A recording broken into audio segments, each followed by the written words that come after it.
जय साई राम।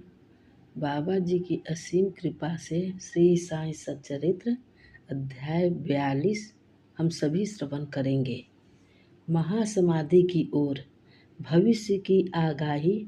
रामचंद्र दादा पाटिल और तात्या कोते पाटिल की मृत्यु टालना। लक्ष्मीबाई शिंदे को दान। समस्त प्राणियों में बाबा का वास। अंतिम क्षण। बाबा ने किस प्रकार समाधि ली, इसका वर्णन इस अध्याय में किया गया है। प्रस्तावना। गत अध्याय की कथाओं से यह स्पष्ट प्रतीत होता है कि गुरु कृपा की केवल एक किरण ही भवसागर के भय से सदा के लिए मुक्त कर देती है तथा मोक्ष का पथ सुगम करके दुख को सुख में परिवर्तित कर देती है। यदि सद्गुरु के मोह विनाशक पूजनीय चरणों का सदैव स्मरण करते रहोगे तो तुम्हारे समस्त कष्टों और भवसागर के दुखों का अंत होकर जन्म मृत्यु के चक्र से छुटकारा हो जाएगा। इसीलिए जो अपने कल्याणार्थ चिंतित हो उन्हें साईं समर्थ के अलौकिक मधुर लीलामृत का पान करना चाहिए। ऐसा करने से उनकी मति शुद्ध हो जाएगी। प्रारंभ में डॉक्टर पंडित का पूजन तथा किस प्रकार उन्होंने बाबा को त्रिपुंड लगाया उसका उल्लेख मूल ग्रंथ में किया गया है। इस प्रसंग का वर्णन 11वें अध्याय में किया जा चुका है, इसीलिए यहाँ उसको दोहराना उचित नहीं है। भविष्य की आगाही। पाठकों, आपने अभी तक केवल बाबा के जीवन काल की ही कथाएं सुनी हैं। अब आप ध्यानपूर्वक बाबा के निर्वाण काल का वर्णन सुनिए। 28 सितंबर सन 1918 को बाबा को साधारण सा ज्वर आया। यह ज्वर 2-3 दिन तक रहा। इसके उपरांत ही बाबा ने भोजन करना बिल्कुल त्याग दिया। इससे उनका शरीर दिन प्रतिदिन क्षीण एवं दुर्बल होने लगा। 17 दिनों के पश्चात अर्थात 15 अक्टूबर सन 1918 को 2:30 पर उन्होंने अपना शरीर त्याग किया। यह समय प्रोजी जी नारके के तारीख 5/11/1918 के पत्र अनुसार है, जो उन्होंने दादा साहेब खापर्डे को लिखा था और साईं लीला पत्रिका के पृष्ठ 7-8 प्रथम वर्ष में प्रकाशित हुआ था। इसके 2 वर्ष पूर्व ही बाबा ने अपने निर्वाण के दिन का संकेत कर दिया था, परंतु उस समय कोई भी समझ नहीं सका। घटना इस प्रकार है। विजयादशमी के दिन जब लोग संध्या के समय सीमोल्लंघन से लौट रहे थे तो बाबा सहसा ही क्रोधित हो गए। सिर का कपड़ा, कफनी और लंगोटी निकालकर उन्होंने उसके टुकड़े टुकड़े करके जलती हुई धूनी में फेंक दिए। बाबा के द्वारा आहुति प्राप्त कर धूनी द्विगुणित प्रज्वलित होकर चमकने लगी और उससे भी कहीं अधिक बाबा के मुखमंडल की कांति चमक रही थी। वे पूर्ण दिगंबर खड़े थे और उनकी आंखें अंगारे के समान चमक रही थी। उन्होंने आवेश में आकर उच्च स्वर में कहा कि लोगों, यहाँ आओ। मुझे देखकर पूर्ण निश्चय कर लो कि मैं हिंदू हूँ या मुसलमान। सभी भय से कांप रहे थे। किसी को भी उनके समीप जाने का साहस न हो रहा था। कुछ समय बीतने के पश्चात उनके भक्त भागोजी शिंदे, जो महारोग से पीड़ित थे, साहस कर बाबा के समीप गया और किसी प्रकार उन्होंने उन्हें लंगोटी बांध दी और उनसे कहा कि बाबा, यह क्या बात है देव, आज दशहरा सीमोल्लंघन का त्यौहार है। तब उन्होंने जमीन पर सटका पटकते हुए कहा कि मेरा सीमोल्लंघन है। लगभग 11 बजे तक भी उनका क्रोध शांत न हुआ और भक्तों को चावड़ी जुलूस निकलने में संदेह होने लगा। 1 घंटे के पश्चात वे अपनी सहज स्थिति में आ गए और सदा की भांति पोशाक पहनकर चावड़ी जुलूस में सम्मिलित हो गए, जिसका वर्णन पूर्व किया जा चुका है। इस घटना द्वारा बाबा ने इंगित किया कि जीवन रेखा पार करने के लिए दशहरा ही उचित समय है, परंतु उस समय किसी को भी उसका असली अर्थ समझ में न आया। बाबा ने और भी अन्य संकेत किए जो इस प्रकार है। रामचंद्र दादा पाटिल की मृत्यु टालना। कुछ समय के पश्चात रामचंद्र पाटिल बहुत बीमार हो गए। उन्हें बहुत कष्ट हो रहा था। सब प्रकार के उपचार किए गए, परंतु कोई लाभ न हुआ और जीवन से हताश होकर वे मृत्यु के अंतिम क्षणों की प्रतीक्षा करने लगे। तब एक दिन मध्य रात्रि के समय बाबा अनायास ही उनके सिरहाने प्रकट हुए। पाटिल उनके चरणों से लिपट कर कहने लगे कि मैंने अपने जीवन की समस्त आशाएं छोड़ दी हैं। अब कृपा कर मुझे इतना तो निश्चित बतलाइए कि मेरे प्राण अब कब निकलेंगे। दया सिंधु बाबा ने कहा कि घबराओ नहीं, तुम्हारी हुंडी वापस ले ली गई है और तुम शीघ्र ही स्वस्थ हो जाओगे। मुझे तो केवल तात्या का भय है कि सन 1918 में विजयादशमी के दिन उसका देहांत हो जाएगा। किंतु यह भेद किसी से प्रकट न करना और न ही उसे बतलाना, अन्यथा वह अधिक भयभीत हो जाएगा। रामचंद्र अब पूर्ण स्वस्थ तो हो गए, परंतु वे तात्या के जीवन के लिए निराश हुए। उन्हें ज्ञात था कि बाबा के शब्द कभी असत्य नहीं निकल सकते और 2 वर्ष के पश्चात ही तात्या इस संसार से विदा हो जाएगा। उन्होंने यह भेद बाला सिंपी के अतिरिक्त किसी से भी प्रकट न किया। केवल 2 ही व्यक्ति, रामचंद्र दादा और बाला सिंपी, तात्या के जीवन के लिए चिंताग्रस्त और दुखी थे। रामचंद्र ने शैया त्याग दी और वे चलने फिरने लगे। समय तेजी से व्यतीत होने लगा। सके 1840 का भाद्रपद समाप्त होकर आश्विन मास में प्रारंभ होने ही वाला था कि बाबा के वचन पूर्णतः सत्य निकले। तात्या बीमार पड़ गए और उन्होंने चारपाई पकड़ ली। उनकी स्थिति इतनी गंभीर हो गई कि अब वे बाबा के दर्शन को भी जाने में असमर्थ हो गए। इधर बाबा भी ज्वर से पीड़ित थे। तात्या का पूर्ण विश्वास बाबा पर था और बाबा का भगवान पर, श्रीहरि पर, जो उनके संरक्षक थे। तात्या की स्थिति अब और अधिक चिंताजनक हो गई। वह हिल-डुल भी न सकता था और सदैव बाबा का ही स्मरण किया करता था।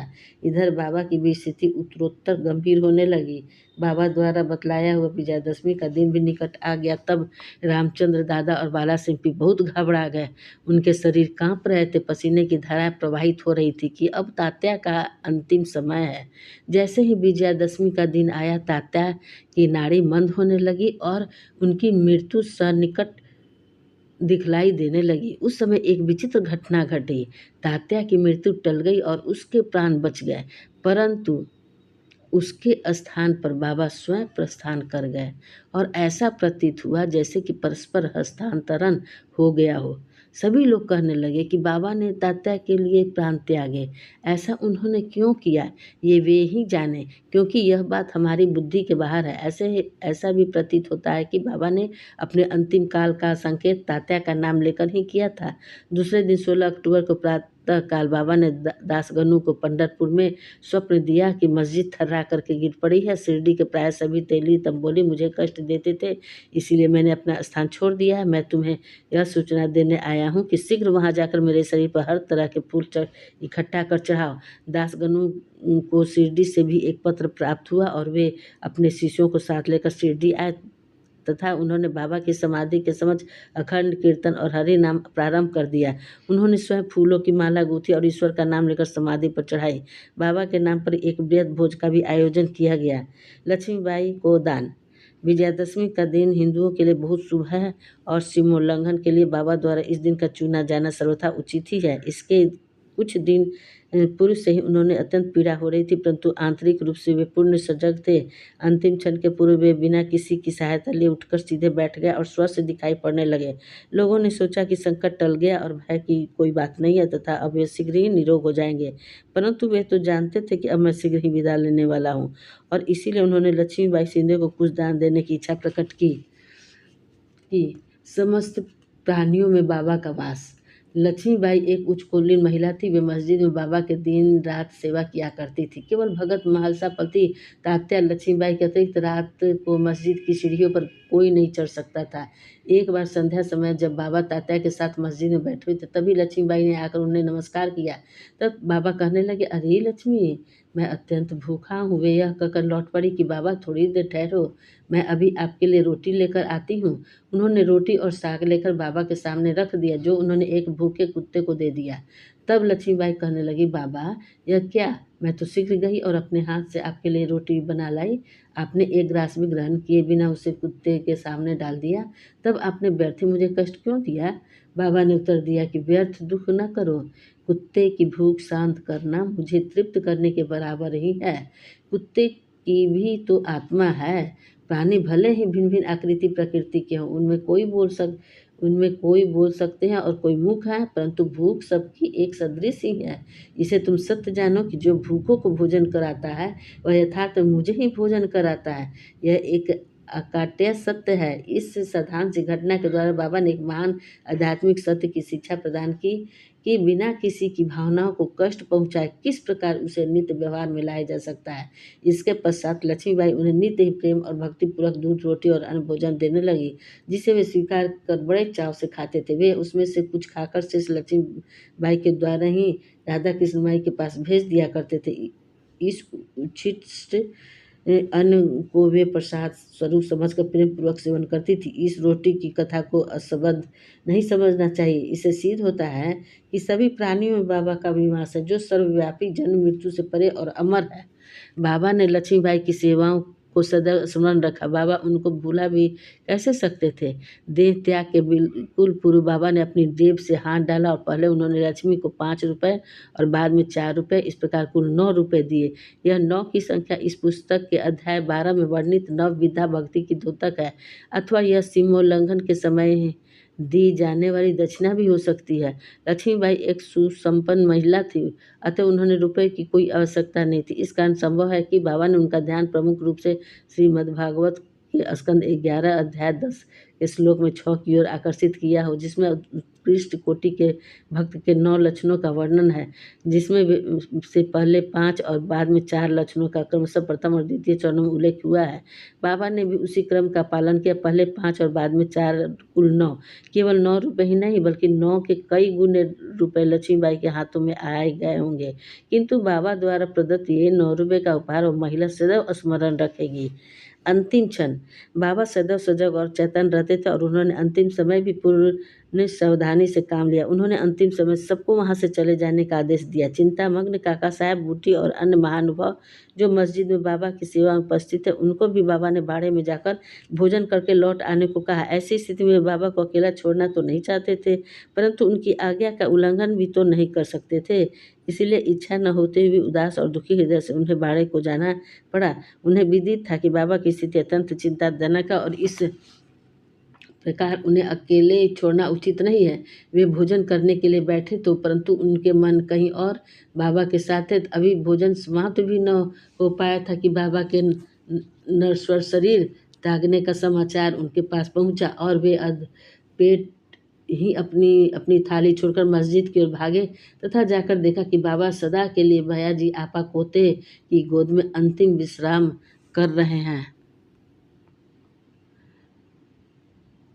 न वे नीचे लुढ़ के और न शैया पर ही लेटे, अपने ही आसन पर शांति पूर्वक बैठे हुए और अपने हाथों से दान देते हुए उन्होंने यह मानव शरीर त्याग दिया।